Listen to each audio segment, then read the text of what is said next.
hewan yang melakukan hal ini tanpa pernah belajar. Hewan ini melakukan sesuatu yang bahkan manusia harus belajar bertahun-tahun untuk bisa melakukannya. Tidak diajari, tidak pernah melihat contoh, tapi dia tahu persis apa yang harus dilakukan. Ini bukan kecerdasan, ini bukan kebetulan, ini adalah insting murni.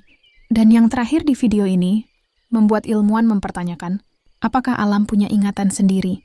Jika di part 1 kita melihat sisi gelap, dan di part 2 kita melihat kekejaman insting, maka di part 3 ini, kita akan melihat keputusan-keputusan mustahil yang dilakukan hewan tanpa pernah belajar sebelumnya.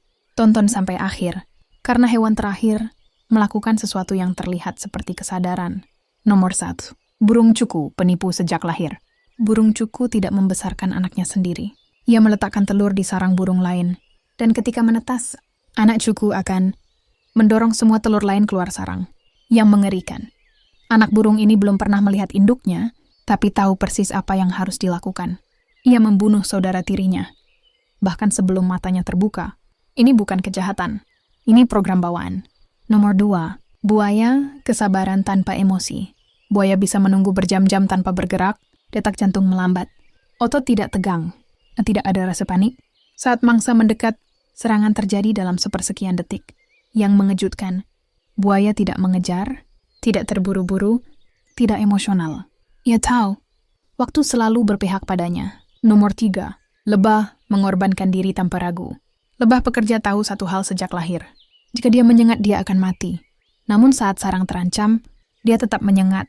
Tidak ada pertimbangan, tidak ada ketakutan, tidak ada penyesalan. Lebah tidak berpikir tentang dirinya.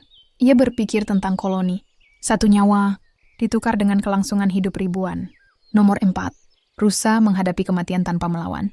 Banyak predator melaporkan hal aneh. Saat rusa tertangkap dan tak bisa kabur, ia berhenti melawan. Detak jantung menurun. Otot melemah. Tubuh menyerah. Ini disebut tonic immobility. Bukan pasrah, tapi mekanisme terakhir tubuh. Untuk mengurangi rasa sakit ekstrim, alam bahkan menyiapkan cara untuk menghadapi akhir hidup. Nomor 5. Ikan salmon kembali untuk mati. Salmon melakukan perjalanan ribuan kilometer, melawan arus sungai. Tubuhnya rusak. Energinya habis. Organ dalamnya mulai gagal. Semua untuk satu tujuan. Bertelur, lalu mati. Yang membuat ilmuwan heran. Salmon bisa menemukan sungai kelahirannya sendiri.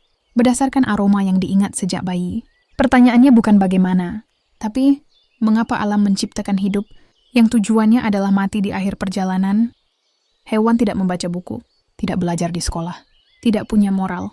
Tapi mereka tahu kapan harus bertarung, kapan harus menunggu, kapan harus mengorbankan diri, dan kapan harus mati. Pertanyaannya sekarang, apakah insting lebih tua dari kecerdasan? Dan apakah manusia perlahan kehilangan insting itu? Di video berikutnya, kita akan membahas hewan yang bisa merasakan kematian sebelum terjadi. Pastikan kamu subscribe Izanami TV. Karena semakin dalam kita menggali alam, semakin besar pertanyaan tentang diri kita sendiri. Dengan mensubscribe, channel ini berarti teman-teman sedang hiburan namun menambah ilmu pengetahuan. Hiburan namun menambah wawasan adalah sebuah keniscayaan.